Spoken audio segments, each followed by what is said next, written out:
alunos do nono ano. Hoje nós vamos concluir a nossa unidade 4, falando sobre o futurismo. E hoje nós vamos falar sobre a escultura futurista. Vamos falar também sobre os elementos da linguagem, né, a forma, o movimento.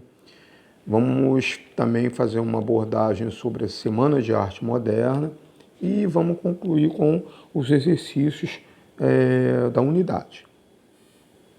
Bem, a escultura futurista, tá, ela é uma das linguagens da arte futurista, né? E ela também privilegia a velocidade e o movimento. Aí, como exemplo, a gente tem, né, as formas únicas de continuidade no espaço. Tá? É uma obra do escultor italiano Umberto Boccioni, tá? E ela é repleta de formas pontiagudas, como se estivesse correndo contra o vento, né? E essas formas ondulantes nas pernas, também no dorso, tá? Transmite essa sensação de movimento e de transformação do corpo, no caso da escultura, né? E o artista, do que trabalha com a escultura futurista, o mais importante é justamente essa transformação que dá a ideia de movimento no visual, né? Uma forma mesmo de fazer uma diferença entre o corpo em movimento e o corpo parado, né? Essa escultura está no Museu de Arte de Nova York, está nos Estados Unidos, e ela mede 1,11 m por 88 por 40. Né? Quais são os elementos da linguagem, no caso da linguagem futurista? Forma e movimento. Tá? E eles usam muito, tá, a cor para constituir isso. Então nós vemos aí, tá, a obra Dinamismo de um Ciclista, também do Umberto Boccioni, tá, e que a figura do homem, tá, e de uma bicicleta, ela é toda construída por meio da cor. As cores fazem. Então você vê a cabeça do ciclista, tá? O ciclista ele está bem, como se fosse uma bicicleta de corrida, né? Ele está bem curvado, uma forma de anular a resistência do vento ao deslocamento. E ele representa aqui a cabeça. A única coisa pintada de preto, justamente para destacar, é a cabeça do ciclista. Tá? Já o capacete, ele colore com as cores rosa, azul, verde, amarelo, tá? Esse tipo de tonalidade. Tá? E isso também ajuda, né, a construir o espaço. Tá? Ele também utiliza, né, de pinceladas grossas para justamente construir essa ideia de movimento e velocidade na obra. Tá? Aqui a gente tem a foto do Umberto Boccioni. Essa obra é de 1913, é um óleo sobre tela e mede 70 por 95 centímetros e faz parte de uma coleção particular. Essa obra não está em museu, ela deve pertencer a um particular. A gente tem aqui, tá, o esboço. Antes dele pintar na tela, ele fez um esboço de como que ele queria que fosse feita a obra. E a gente vê que ele quis construir o movimento através dessa repetição das pinceladas, né? Agora a gente vai falar um pouquinho sobre a Semana de Arte Moderna. Tá? Em 1922, vários artistas e intelectuais paulistas começaram a questionar a arte brasileira. Tá? Então eles estavam buscando uma forma de fazer uma arte, mas uma arte com cara do nacional. Tá?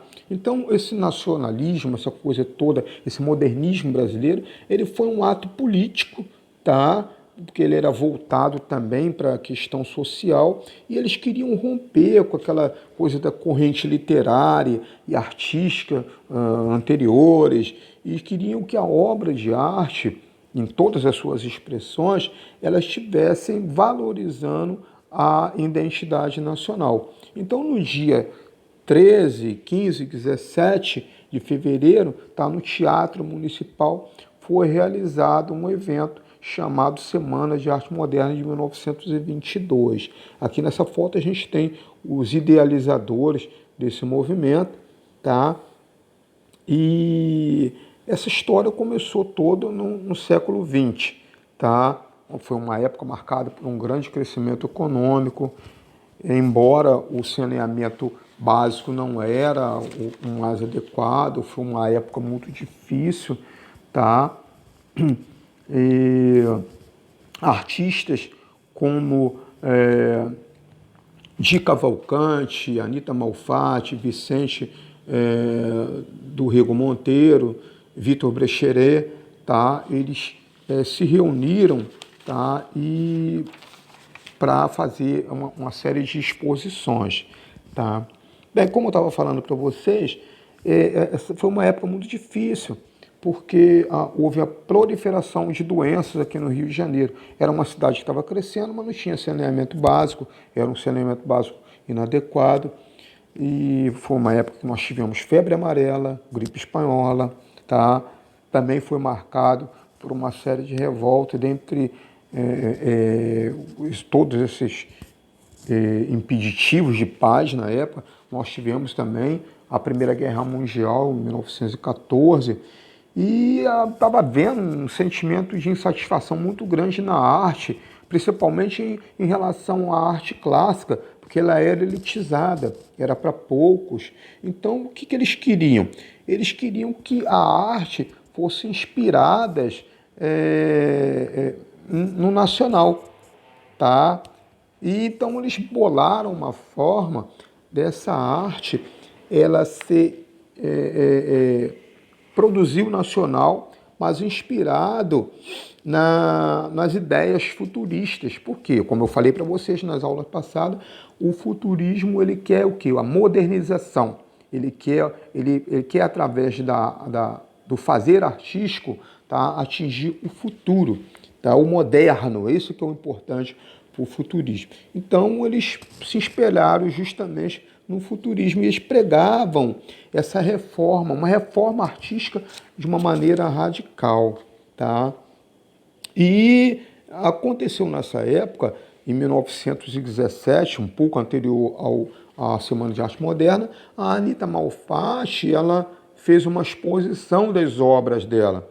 E justamente por nessa época ainda está em vigor aquela arte que pintava, substituiu o retrato, então ela pintava como tinha que ser, aquela coisa toda, né? Tinha que imitar o real. O Monteiro Lobato publicou uma série de críticas à pintura da Anita Malfatti, falando que parecia caricatura, tá?